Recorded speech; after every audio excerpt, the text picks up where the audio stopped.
Hi there, everybody. Mr. Newland here. I wanted to do one of the applications of Gauss's law as a video. Maybe when things happen in class and you miss it, you miss an explanation, or I mess it up, maybe.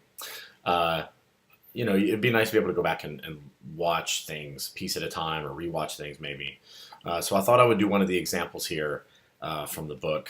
A very classic example, something that if you take the APC exam for E&M, you'll see. If you take physics in college that covers electromagnetism, you'll see.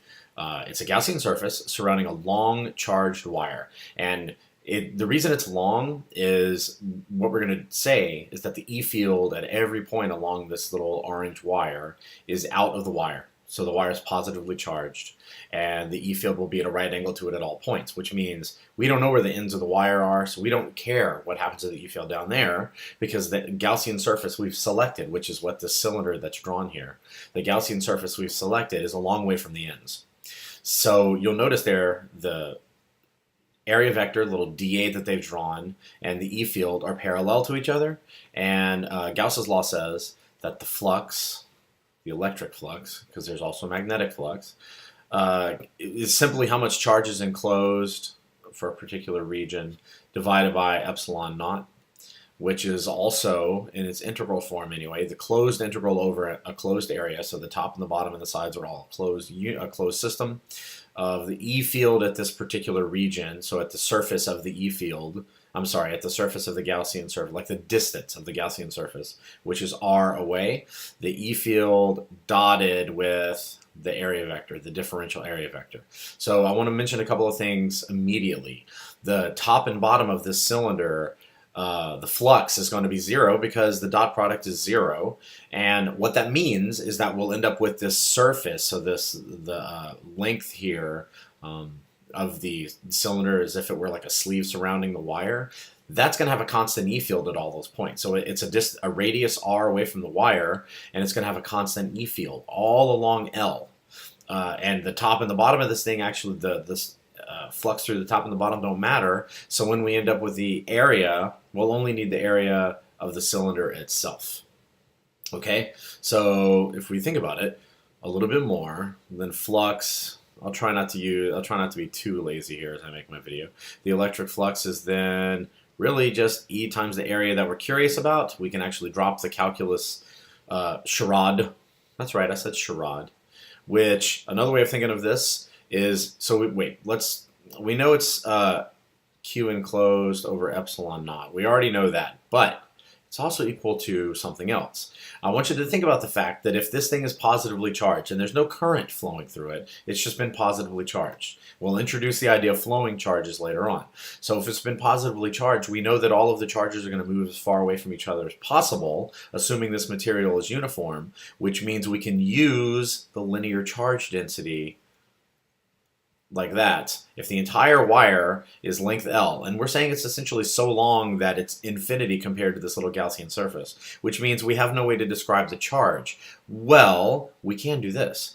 We can say that the charge enclosed in that little region divided by L is still that constant. So we're actually allowed to do that. So my L looks like a sad E. So let me say that again. The entire wire is charge Q. The entire length of the wire is length L, so Q over L would be this constant lambda.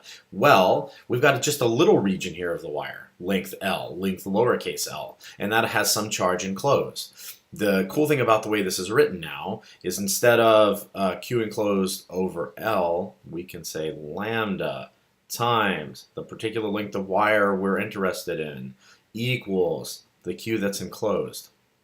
So we can go back up here to this expression that we wrote, and we can say instead of Q enclosed, lambda times the length of our Gaussian surface divided by epsilon naught.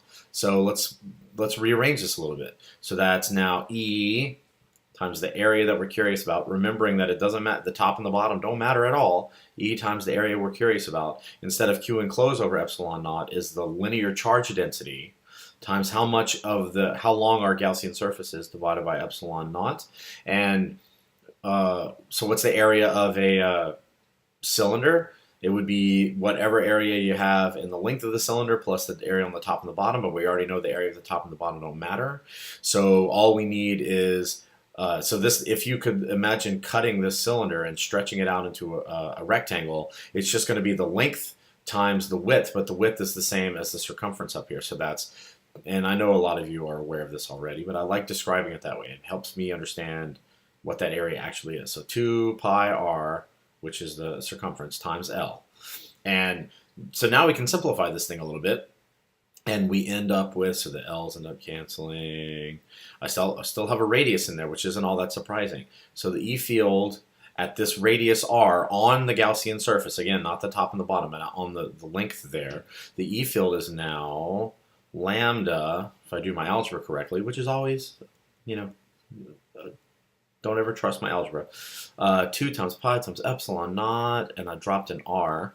And if we put this in form of the Coulomb's constant again, remember, Coulomb's constant is 1 over 4 pi epsilon naught. And if that's true, then I can write this as 2 times Coulomb's constant, lambda over r. So the E field on a long wire, instead of the charge enclosed for a point charge being whatever the charge in the center of our sphere, we actually use lambda here, so the linear charge density. We're going to do something similar with the surface area.